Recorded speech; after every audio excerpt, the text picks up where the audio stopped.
Well, hey there, welcome to part Whoa, 2. guys I are think, back. I didn't even see you there. and if you didn't watch part 1, get your asses to it and watch it. Lazy. Yeah, in part 1 we reviewed Sunshine Cleaning and The Informers. So we're going to start this Let one me off. inform you of something. Butt Duke. Let's start off with Obsessed, since Sean and I recently saw it. This guy hasn't seen it yet. I was working. Just sit back and relax. So, Take a nap. Wake me when you're done. if you don't know what this movie's at all about, rewind about, 10 years or more, and watch Crush, starring Carrie Elba. Elwes. I always say Carrie Lewis. They gave me a bunch of crap about it earlier. From Saw and Princess Bride, and Alicia Silverstone, because From basically, Robin fame. yeah, basically, Obsessed is another reimagining of this basic plot where a young girl forces herself on a man who's either already taken or not interested and is crazy in the head. This has also been example Swim Fan a couple years back, and The Hand That Rocks the Cradle. So going into this, you kind of already know that you're going to be very annoyed with the main character, who Allie Larter. she's the girl. Final Destination and Final Destination 2. Heroes. And better known now for Heroes of playing Nikki. Yes, Nikki Sanders. Nikki Sanders. And And Jessica then, Sanders, and then a third sister. So, Miss and the main Susannah. Stop character- talking, you're not reviewing this. The main character in Is, Obsessed. Is Idris Elba. I think that's how you say it. Yeah, he was in The Office, you say? He was the new boss The in new the boss office. in The Office. And was in Rock and Roll. And Rock and Roll, which I haven't seen. Very good. Correct? Oh, And his yes, wife is he played was by on it. Beyonce He was Knowles. awesome. A big part of the soundtrack is actually Her. done by Beyonce Knowles, so Which that's is kind of odd. Very annoying. Trying to watch a character and hearing a character, like the person's voice singing. Shill. Maybe like if Jim Carrey was singing and in the background was like, I'm funny. Shill. So yeah, another thing very, okay, so you know what it is. It's a guy working in an office, his secretary's crazy. He has a history where his wife is actually a secretary that he used to be with, so this plays against him, and drama ensues, and craziness in the head, and white girl and drugging, and proceeding, and proceeding, and proceeding. And horrible sense of time. You've seen it all before. Time span is horrible. I looked at my watch repeatedly. The dialogue is horrible. There's long shots, which I like, but then they are covered by soundtracks that I don't like. By Beyonce Knowles. Yeah, the time period just passes and passes, and there'll be one scene that'll Like cut, the first and they'll hour- raise the music. The and- first hour of the movie, it feels like it's been like a few months, and then It's they only say 2 2 weeks. And then like 5 minutes go by, and that's 3 3 months. And then like another 2 minutes, and that's 6 months. So Yeah, you get our point. This movie is laughably bad.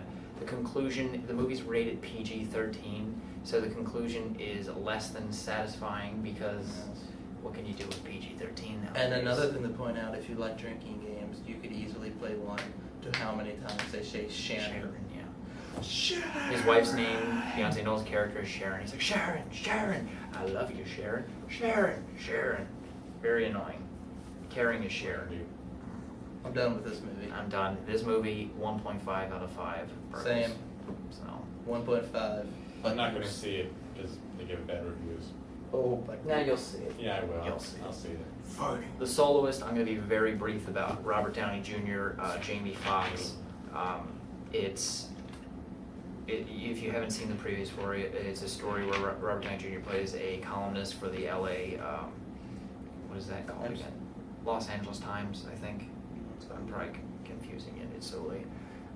But he's running out of story ideas, and upon his bad luck, he falls off a bike and is injured and notices the city system and the hospital system and how well people are treated.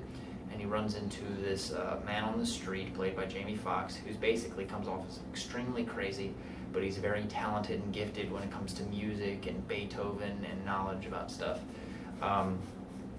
So he decides to write a piece on it, and as a result of the piece and finding and delving into Jamie Foxx's history, you find out more about how he became the person he is today, and basically it's a summary of how someone goes from maybe a normal childhood, I don't want to say completely normal, as a basically how you develop schizophrenia and how you change and how you evolve with it, and if it goes untreated, where it can lead. But it does it very very warm-heartedly with this character that's excellently played by Jamie Foxx. And I always love Robert Downey Jr. Like, I don't think I've seen him in anything that I really dislike. Yes. If there was any drawbacks about the story, it drags at points, and there's no real overall conclusion, so to speak, because this is a true story. So you can kind of already guess the end result.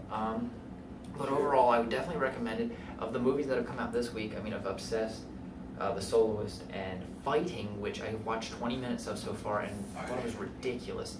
Definitely see The Soloist. So I'm gonna give it 4 out of 5. So, Planet Earth, you guys haven't seen. I saw. If some of you've it. seen Earth, the TV show. Yeah, well, the movie's you've called seen the Earth. movie. I said Planet Earth. The movie's called Earth, but it's TV actually show's the called- TV show Planet Earth from the BBC and Discovery Channel, And the which only came out thing about different? 2 years ago. It's a narrator. Yeah, the narrator. It's narrated It's cut by down to James like an Earl hour and a Jones. half. It's cut down an hour and a half. What they did was they purchased all of the footage, cut it down, and actually next Earth Day 2010 they're releasing Oceans, which is just the ocean footage from it. Yeah, I won't be seeing that. I think that one's probably more interesting. Overall, James Earl Jones' commentary, I didn't understand. I felt like Darth Vader was trying to be funny with animals. Whenever I don't see James Earl Jones, I just think Darth Vader. So, but I mean, like, I always think of him. I as can see Samurai. it. Plus, it's PG-13, so they cut a lot of It's like when they. It's PG. G. Is it G? Yeah. Well, they cut all like when they have animal attacks on other animals, but they don't show the end result. So it's a lot of pump up for stuff for nothing. So yeah, overall, that is that. Yeah, I did see it. I How hold about the Natural skull Fear of in my Whales? hand. Oh, let me throw one of my reviews in here because I've actually seen the Hannah Montana movie. The whole thing. I saw pieces of We went it. to the midnight showing. Ooh. Yeah. He's a big fan. Very much so. All I'm gonna say is Butt Duke. Butt. If you don't know who's in it, it's Josh. Lucas Miley Till's Cyrus. in it though, who's in Later, and I haven't reviewed that honestly yet, I think he's and the I same want to, character. but Lucas Till did an okay job. He's like the same character in both. Yeah, it's Miley Cyrus and her dad, Achy Breaky Heart, Billy Ray. So. She sings, she dances, and it has Barry Bosworth. Very Own Boswick. Barry Bosworth. Bostwick. Bosworth is what I just said. Bostwick. I know. From